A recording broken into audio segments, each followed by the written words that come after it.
Hello! Hi అండి. అందరికీ నమస్కారం. ఎలా ఉన్నారండి? బాగున్నారా?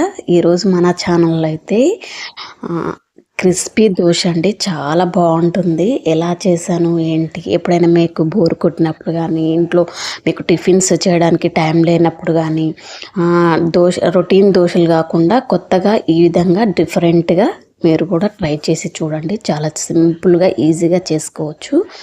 దానికోసమైతే నేను 2 కప్పుల వరకి అటుకులు, 1 కప్పు సుజి ఉప్మా అయితే తీసుకున్నానండి. సో, ముందుగా మనము దోస చేయడానికి ముందు మనం అటుకులనైతే 2, 3 టైమ్స్ అయితే వాష్ చేసుకొని ఒక 5 మినిట్స్ వరకైతే నానబెట్టుకోవాలి. సో, ఎలాంటి పప్పులు గానీ, ఎలాంటి పిండిలు గానీ నానబెట్టకుండా డైరెక్ట్ ఇన్స్టెంట్‌గా మనం ఈ రెసిపీని అయితే ట్రై చేసుకోవచ్చు. ఎర్లీ మార్నింగ్ ఎప్పుడైనా టిఫిన్ చేయడానికి టైం లేనప్పుడు, స్కూల్, ఆఫీసులో హడావిడిలో మనకు అప్పుడప్పుడు టైం ఉండదు కదా! సో, అలాంటప్పుడు ఈ రెసిపీని అయితే ట్రై చేయండి. ఇన్స్టెంట్‌గా, డిఫరెంట్‌గా, కొత్తగా ఉంటుంది. సో, వీడియోలో చూపించిన విధంగా మనమైతే 2, 3 టైమ్స్ వాష్ చేసుకొని 5 మినిట్స్ అలా సైడ్కైతే పెట్టేయండి. ఈలోపు మనకు అటుకులు అయితే నానిపోయి ఉంటాయి. సో, నెక్స్ట్ ఈ అటుకుల వల్ల మనకి చాలా యూజెస్ ఉంటాయండి. అటుకుల్లో మనకు ఐరన్ అండ్ మినరల్స్ కూడా ఎక్కువగా ఉంటాయి కాబట్టి, సో, హెల్త్ బెనిఫిట్స్ అయితే చాలా మంచిది. ఆరోగ్యానికి కూడా చాలా మంచిది. నెక్స్ట్ నానిన అటుకులను మనం మిక్సీ జార్లోకి తీసేసుకొని అందులో 1:2 రేషియోలో అయితే సుజి ఉప్మానైతే యాడ్ చేశాను. అంతేకాకుండా అందులోకి మనకు మనం ఇన్స్టెంట్గా చేస్తున్నాము కాబట్టి మనం కొద్దిగా పెరుగు అయితే యాడ్ చేసుకోవాలి. యాడ్ చేసుకొని మన మిక్సీ అయితే మనకు దోశ బ్యాటర్ ఎలా ఉంటుందో అలా రుబ్బుకోవాలన్నమాట.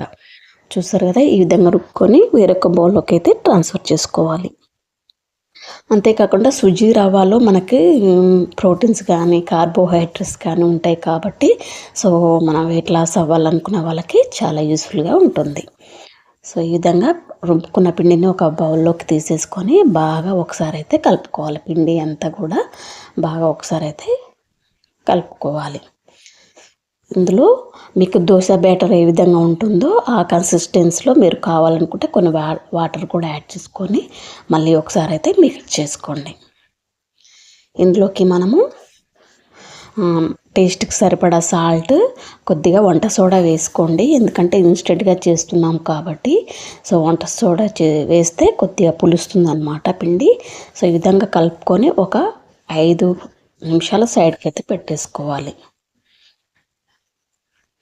అంతేకాదండి, అటుకుల నుండి మనము డిఫరెంట్ వంటకాలు అయితే చేసుకోవచ్చు. పోహ అయితే బాగుంటుంది, ఇంకా చాలా బాగుంటుంది.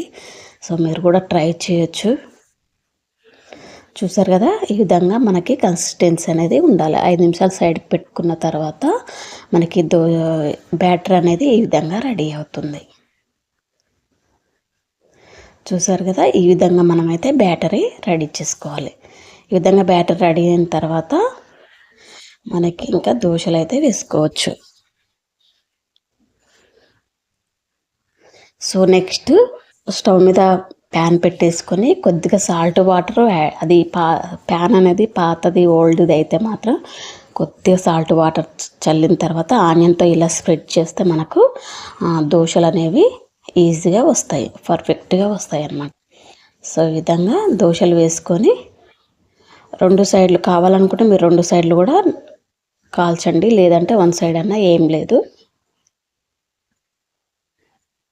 ఈ విధంగా ఆయిల్ కూడా వేసేసుకొని పైన ఆయిల్ స్ప్రెడ్ చేసేసుకొని ఈ విధంగా ఆయిల్ స్ప్రెడ్ చేసుకొని 2 సైడ్స్ కూడా మనకి గోల్డెన్ కలర్లోకి వచ్చే విధంగా క్రిస్పీగా కాల్చుకోవాలి.